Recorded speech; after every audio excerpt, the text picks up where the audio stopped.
xamante ne dafa indi rupture réelle rupture boo xam ni nekkul rek ci chiffre yu sincère mais dafa nekk itam ci volonté bi ngeen am ci orienté sunu ay dépenses ci li nga xam ni moom moo soxal askan wi loolu ngeen ñu indil loolu la ñu càmbar ak yéen budget bi dafa am cohérence dafa fekk si tamit li nga xam ni moom la ñu dikk askanu Sénégal mooy jël koppar yi xool ni mu gënee ak ni mu yembee ñu def ko fi ñu ko war a def arbitrage yi nga xamante ne moo ci war mais itam topp koppar yi ba li fi daan am dootu fi amati mooy rek du ñu natt ndax diw nga faral wala diw nga faralul mais dañuy xool fi sénégalais yi am soxla ñu def foofu alal ji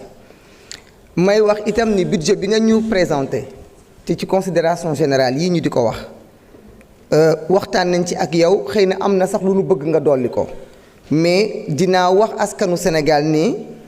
gis naa ci man en tout cas discipline budgétaire boo xamante ne dama jàpp ne xëy na lu ci yokk sax du bare waaye am naa ci rek laaj yu ndaw ndax ci discussion bi foog naa am nañu interpellation yu ma amoon ci fële ñuy wax camp bi nga xam ne moom la ñu récupéré ci armée française muy base militaire française bi nekk ci Ouakam mu nekk daanaka 35 hectares base militaire boobu jot na ma leen laaj lan lañ ciy def ak fan lañ ko jëmale foog naa su ma juumulee FONSIS ngeen wax ni moom ngeen ko jox FONSIS boobu foog naa nattal nañ leen lu mat 5,81 milliards bëgg naa xam ban projet la ci FONSIS bëgg a def yan attribution lañ ci bëgg a def ndax li tax ma di ko laaj mooy dafa nekk fi ñuy wax Ouakam te Ouakam di quartier boo xam ni 500 hectares la 5 kilomètres carrés jóge Yoff ba Almadi mais ba Fann mais Ouakam amut benn stade de football ma jàpp ni nag c'est l'occasion ñu mën a profiter ci espace boobu nga xam ni déjà am na ay infrastructures sportives yoo xam ni ñu ngi sur place foog naa kon transformer ko jox ko jël ci as tuut jox ko askanu Ouakam lu war a mën a nekk la fii ci tàmbali balaa ñu ciy sore ndax nag dama jàpp ni fi football toll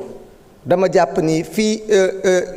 équité sociale toll dama jàpp ni fi leneen ak leneen ñi nga xam ne xëy na dinañ ci ñëw ci leen ministères yi ni ngeen def ba kenn ku nekk ngeen am lu ngeen ko nattal kenn ku nekk ngeen am lu ngeen ko jox dina baax ñu réparer injustice bi nga xamante ne moom laa jàpp ni waa Ouakam ñu ngi koy subir te ma jàpp ni on a une occasion nag balaa ñuy sore ci projet yi ci FONSIS mën a def ñu réparer injustice boobu noonu.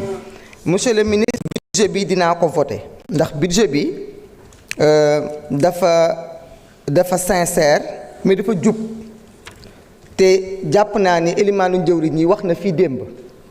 ne ci budget bi ci la nar a sukkandiku ngir jubal li nga xam ni moom moo jubadi ci réew mi te président de la république tam ci la nar a sukkandiku ngir jubbanti li nga xamante ne moom moo lënc ci askanu Sénégal donc man damay dalal xelu sénégalais yi rek pour wax ni xëy na débat yi dina gudd xëy na débat yi dina yaatu mais man ci sama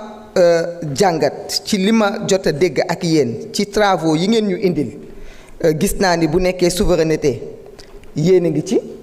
bu fekkente ne tamit sincérité budgétaire yéen a ngi ci maintenant li jëm ci ay débat de dette foog naa loolu leeral ngeen ko weesu nañ ci ku ci bëgg a indi débat nag loolu kenn mënu ci dara mais foog naa ni koppar yooyu fay boo ko lebutoon doo ko fay amaana nag ñun même su fekkente ne du suñu gouvernement moo ko leb continuité de l'État moo tax ñu nekk di wax ci xaalis boobu mais man daal maa ngi ñaan débat yi ànd ak dal ànd ak salaam ñu mën a waxtaanee soxlay askan bi jërëjëf. jërëjëf Amdiata Diaby,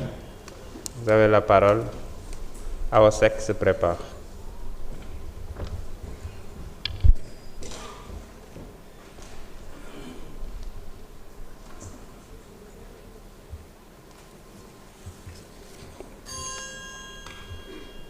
Merci, Président.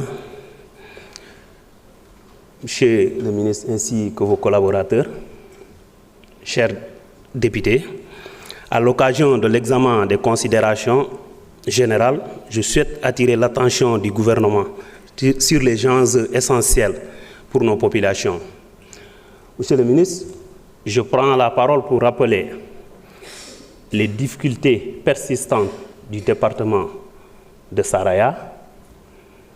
Saraya, un territoire qui contribue fortement à l'économie du pays, mais reste le département le plus oublié du Sénégal. Monsieur le ministre,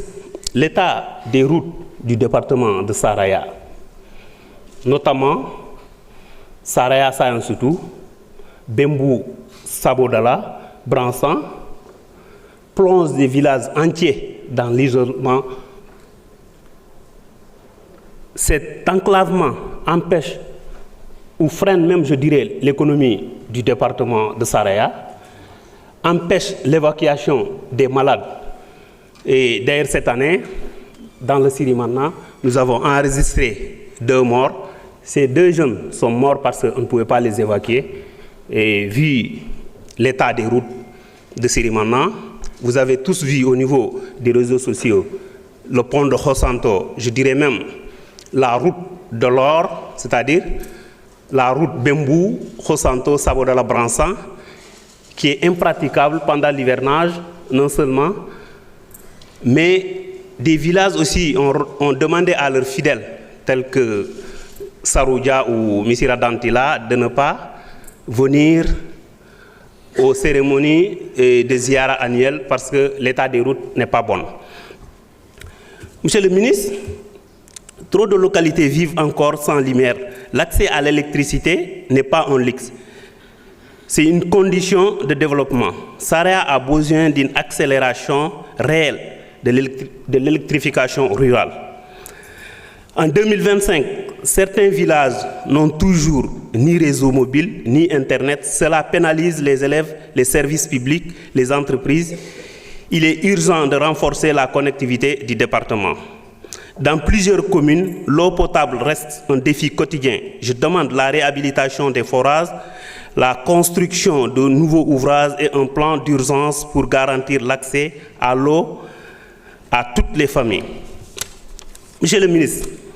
nos structures sanitaires manquent de personnel, d'équipements, d'ambulances et parfois même de médicaments. Saraya mérite un renforcement du plateau médical, un soutien spécifique pour les zones enclavées. Et, monsieur le ministre, je dirais que Saraya, la malédiction de l'or, jusqu'à maintenant, Saraya a la malédiction de l'or. Et les populations de Saraya comptent énormément sur ce nouveau régime pour que qu'il y ait une bénédiction de l'or pour le département. Donc, je vous remercie. Merci, honorable Amdiata Diaby. Soxna Awa Seck, mën nga jël kàddu. Béatrice Faye, mën nga waajal. Asalaamaaleykum wa rahmatullah.